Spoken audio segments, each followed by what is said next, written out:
નમસ્કાર. આજે આ ઉમિયા વિકલાંગ ટ્રસ્ટની અંદર જેને કહેવાય કે અઠવાડિયે 15 દાડે મહિને બાલ દાઢી કરવી, એની સફાઈ બધી વ્યવસ્થિત રાખવા, તો આજે આ સંસ્થા જોડે જે ભાઈ એમના વાળ કાપવા દાઢી કરવા આવે છે, તો આજે એમનું તમારું નામ શું?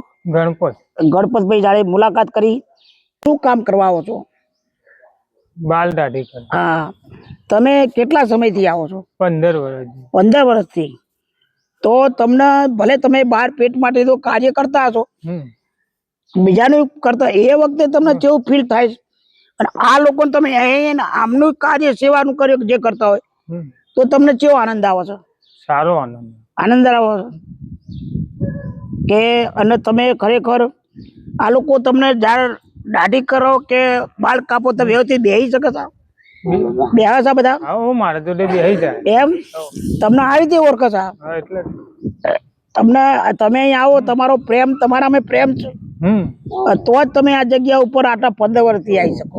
એ તમે ડોક્ટર સાહેબ કહો છો ને, એ દુનિયામાં કોઈ વાણંદ જેવો પેદા એની દાઢી કરી. બોલો કહો. પૂછો એથી કાઠો હોય? બહુ કાઠું. હવે તોય થોડો નરમ થયો. બાકી તો હવાર તો ઉભો થાય, પાછું કે થોડું વાગી ગયું મારે દાઢી તાજો નહીં કરાવી. તારા જોડે નહીં, હું તો બીજા વાળા જોડે કરાવી લે કે તાજો ના કરાવ તો વગાડો કે એવું તો કેટલા વર્ષ. ખરેખર આ ગણપતિ બધું સહન કરી લે. ગણપતભાઈ આયા તો એમને જોઈને આ છોકરાઓ આનંદ થઈ ગયા, એટલે મને આ વિડીયો બનાવવાનું બંધ થયું કે આ એક અમને દરેક જોડે મેચ્યુર થવું ખરેખર. અને આ મન બુદ્ધિના બાળકોને એ જ્યારે તમને એક્સેપ્ટ કરે, તમને સારી રીતે જુઓ, તો એ તમારી તપસ્યા હોય, તમારી ભાવના સારી હોય તો જ આ બધું શક્ય બને. એ છોકરાને તો બાપુ લાળ જ પડે. લાળ પડે એટલે એની દાઢી કઈ ના કરવી.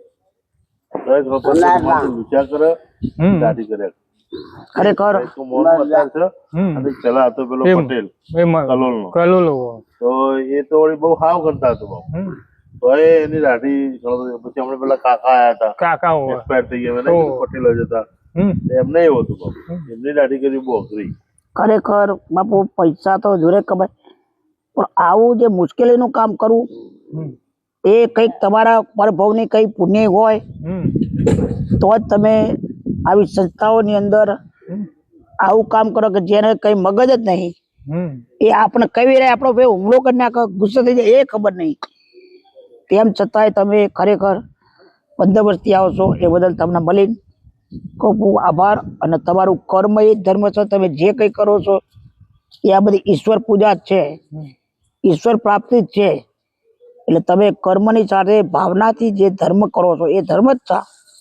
તો આવું આવું કાર્ય કરતા રહેજો, ભગવાન તમારી સાચી મનોકામના પૂર્ણ કરશે. કદાચ ધન દોલત નહીં વધે, પણ તમને પાછલી જીવનમાં સુખ શાંતિ તો મળશે મળશે મળશે. તો જય સીતારામ.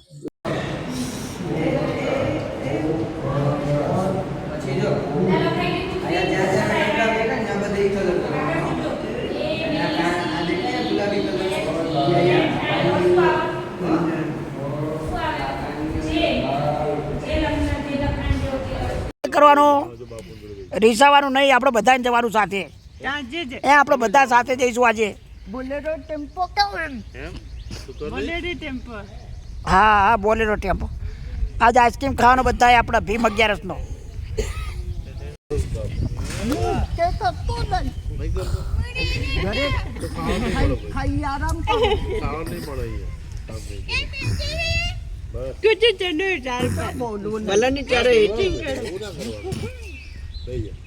બેજો ક્રોધ નહીં કરવાનો, ક્રોધ નહીં કરવાનો.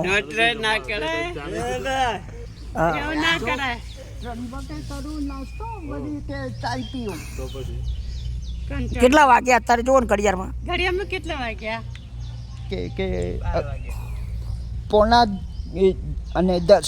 હે 9:10 થયા? શું વાત છે? કહો ઘડિયાળ બતાવો બરાબર. તમારે શું લીધું નવું? 2 જાંગીયા લીધા, બરાબર? હા બરાબર. 2 બંડીઓ લીધી, 2 બંડી અને 1 રેંગો લીધો, હા, અને એક બીજો રેંગો અહીંયા છે. હા હા હા, નાવાના માટે જોશે ને. હા, એટલે એક જર્સી હા એવું, અને એક ભરસ ને કોર્ગેટ લીધી. બરાબર. અને આ સાહેબ ઘડિયાળ બતાવો તો. આ રહી ને લીધી ઘડિયાળ ઘડિયાળ લીધી નવી એમ ને? હા હા મારા ભાઈએ લીધી મારા ભરતભાઈએ આપી મને ચારે તમારો ભાઈ ચારે ભરતભાઈ અમદાવાદ છે સટલા સટ્ટા સામાણીમાં એમ ને? એટલે જવાનું છે ને અહીંયા પછી વેકેશન? જવાનું જ છે ને અત્યારે આવતા ઉનાળામાં આવતા ઉનાળામાં જવાનું. આ રવિવાર પેલા રવિવારે બરાબર. પેલા રવિવારે. બરાબર. મારે લગ્ન કરવાનું ને હા હા લગ્ન કરવાનું છે. છોકરી જોડે છોકરી જોઈ લીધી છે આપણા બિલ્ડિંગમાં રહેશે એમ ને? નક્કી જ છે? હા અત્યારે ફોન કરી વાત કરો એટલે ખબર પડે મને. ફોન કરો તમે. હા ભાઈ તમે મારી છોકરી ગુંડી છે હારું હા વાંધો નહીં ચાલશે? ગુંડી ચાલશે? એટલે ગુંડી ચાલે એમ ને?